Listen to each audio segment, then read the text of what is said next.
मिरजेतील संदीप वनमानेला न्यायालयीन कोठडीत रवानगी. महापालिका निवडणुकीवेळी शिवसेना उमेदवारांच्या घराच्या परिसरात जाऊन दंगा, शिवीगाळ, मारहाण केल्याप्रकरणी कारवाई.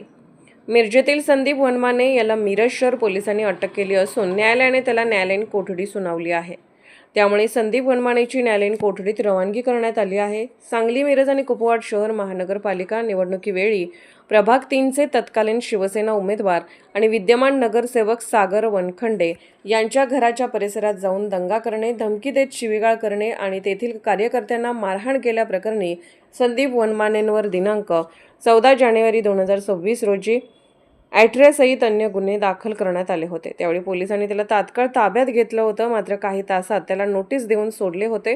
दरम्यान 13 फेब्रुवारी 2026 रोजी मिरज शहर पोलिसांनी सदर गुन्हा प्रकरणी संदीप वनमानेला अटक केली. मिरज शहर पोलिसांनी त्याला 14 फेब्रुवारी 2026 रोजी न्यायालयासमोर हजर केले. न्यायालयाने त्याला न्यायालयीन कोठडी सुनावली असून त्याची आता न्यायालयीन कोठडीमध्ये रवानगी करण्यात आली आहे.